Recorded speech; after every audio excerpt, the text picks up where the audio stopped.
Shalom, selamat siang Bapak Ibu dan Saudara sekalian Tuhan. Kita bersyukur dan berterima kasih kepada Tuhan karena pada siang hari ini diberikan kehormatan kepada kita, yaitu untuk memperingati hari kenaikannya ke surga, yaitu hari kenaikan Yesus Kristus ke surga. Bapak Ibu dan Saudara Tuhan, banyak orang tidak bisa merayakan atau beribadah seperti ini, tapi kita masih bersyukur kepada Tuhan karena di rumah kita semuanya bisa beribadah. Baik Bapak Ibu dan Saudara Tuhan, sebelum kita membicarakan banyak hal, mari kita bersatu di dalam doa. Bapa di surga, kami menyerahkan pemberitaan firman Tuhan ini ke dalam tangan-Mu. Biarlah Engkau yang mengurapi hamba-Mu yang menyampaikannya. Engkau yang memberkati setiap kami yang Tuhan telah berikan kepada kami kesetiaan untuk terus menerus mengisi bejana rohani kami. Walaupun kami beribadah di rumah kami masing-masing dalam rangka memperingati hari kenaikan-Mu ke surga, biarlah Tuhan memberkati kami semua. Terpujilah Engkau kekal sampai selama-lamanya. Dalam Yesus kami berdoa. Amin. Bapak Ibu dan Saudara sekalian Tuhan, firman Tuhan yang akan kita renungkan dalam rangka memperingati hari kenaikan Yesus ke surga terambil dari Kisah Para Rasul 1 ayat yang ke-6 hingga ayat yang ke-11. Mari kita membuka Alkitab kita atau alat elektronik kita. Saya akan membaca untuk kita semua.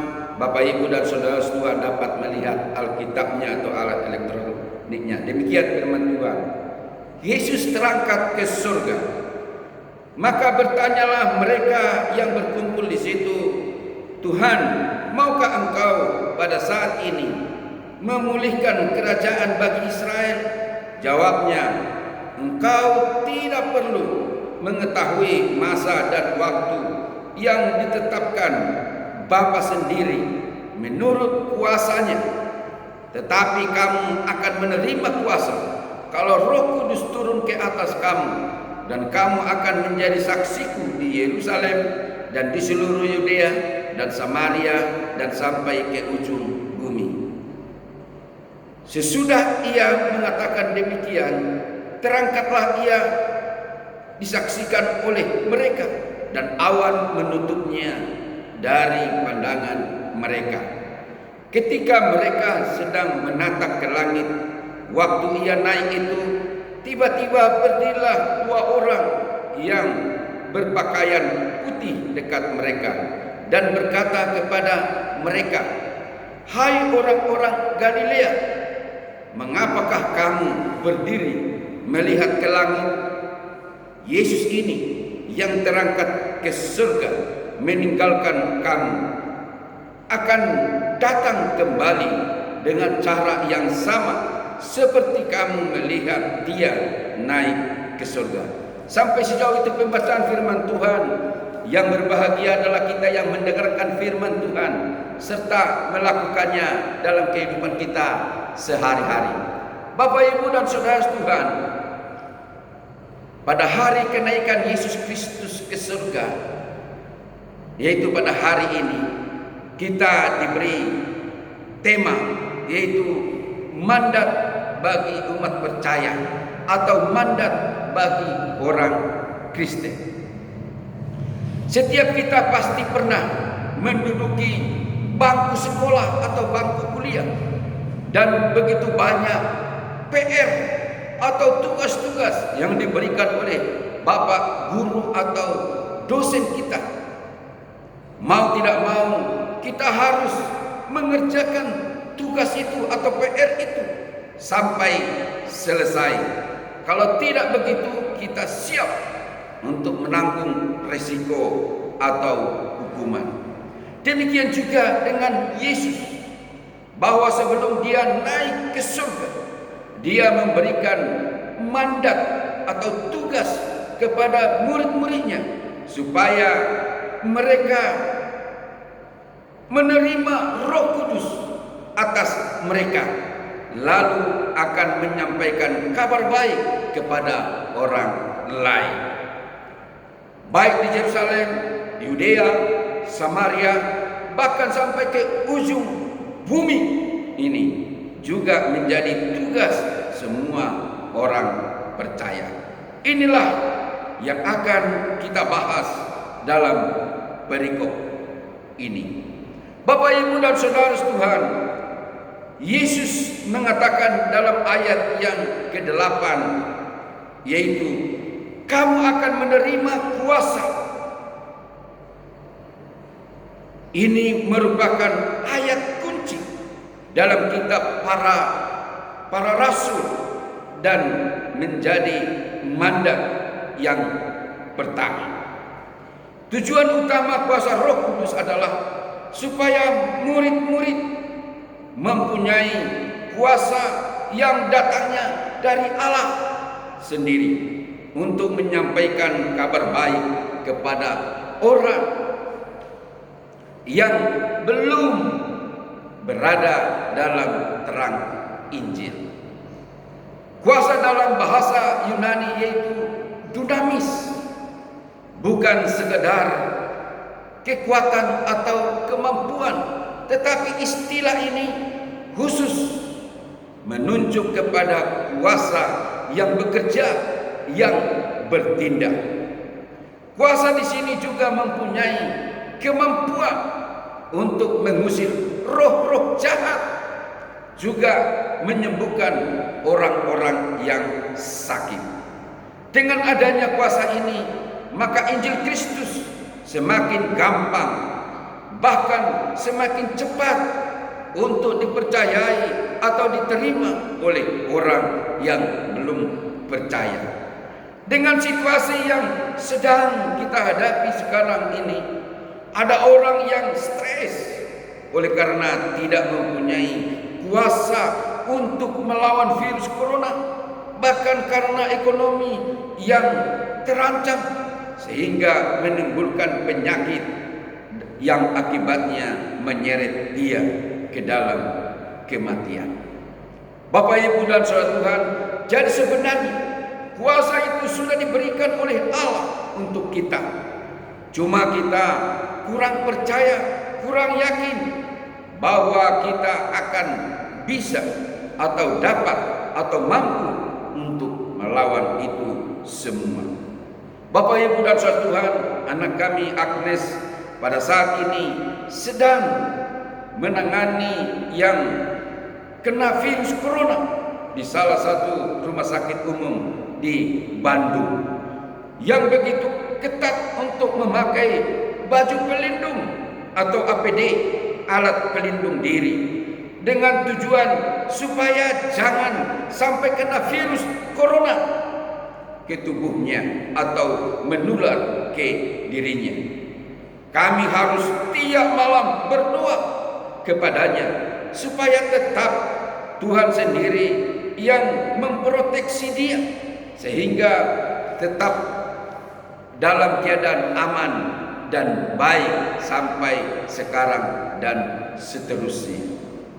Bapak, Ibu, dan saudara Tuhan, demikian juga dengan kita.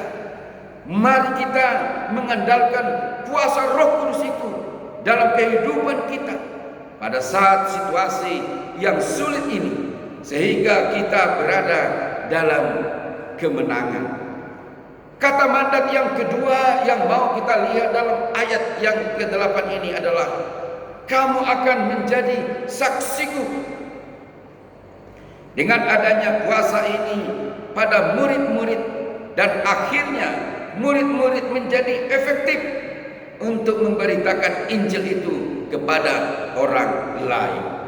Dengan adanya kuasa ini, murid-murid atau orang-orang percaya semakin membara untuk mengasihi, menghormati, dan menyenangkan hati juru selamat kita atau hati Mesias.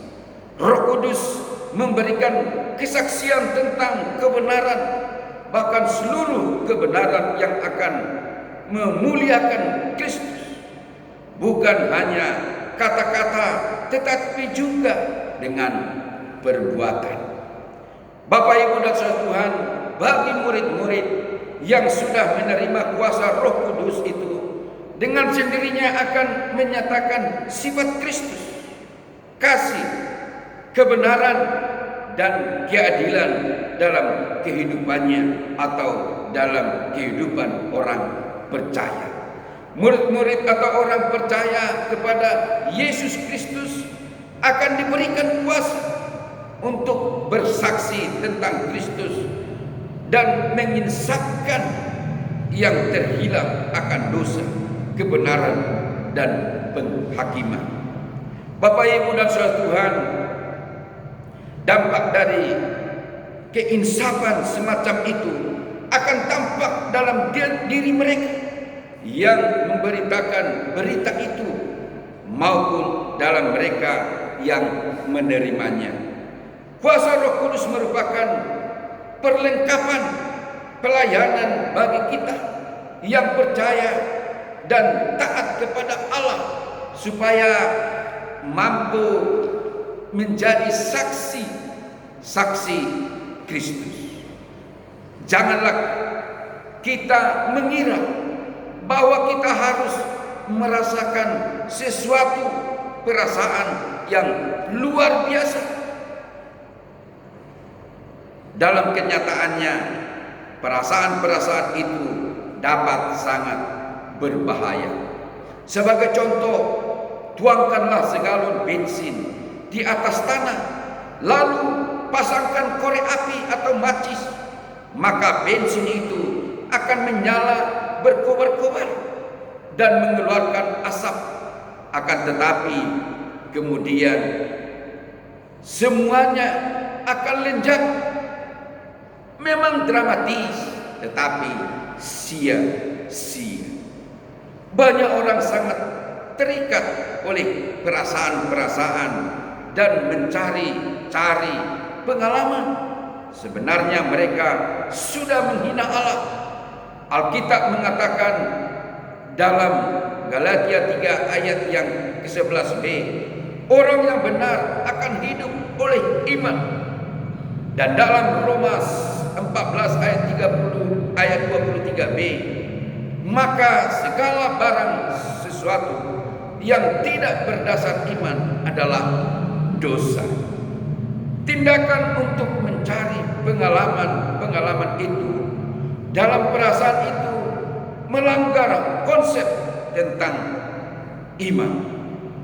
Itulah sebabnya dalam kehidupan kita sehari-hari, marilah kita bergantung sepenuhnya kepada kuasa Roh Kudus serta iman kita, dan janganlah kita bergantung pada perasaan kita, karena itulah janji daripada Yesus Kristus kepada kita.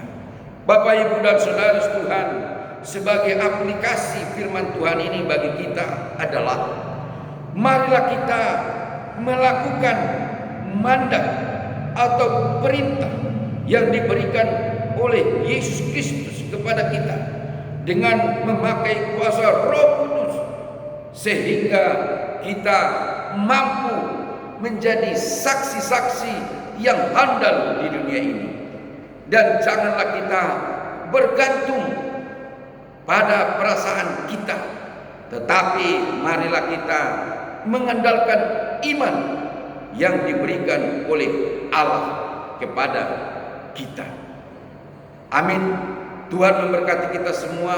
Salam dari Pendeta Cantu Siombing dan keluarga. Mari kita bersatu di dalam doa. Bapa di surga, terima kasih Tuhan untuk firman Tuhan yang telah kami dengarkan, yang telah kami renungkan. Bapa di surga, biarlah firman Tuhan ini menjadi rema dalam kehidupan kami, dan biarlah melalui firman Tuhan ini kami semakin mengerti, semakin mengetahui bahwa Tuhan telah memberikan mandat kepada kami supaya kami menerima Roh Kudus itu, supaya kami memberitakan firman Tuhan itu kepada orang lain. Bapa di surga, biarlah firman Tuhan ini dapat kami lakukan di dalam kehidupan kami sehari-hari. Bapa di surga, kami juga berdoa Tuhan, setiap kami yang mengikuti ibadah ini, Tuhan, Engkau tahu apa yang menjadi kerinduan dan pergumulan kami. Biarlah Engkau memberkati kami satu persatu.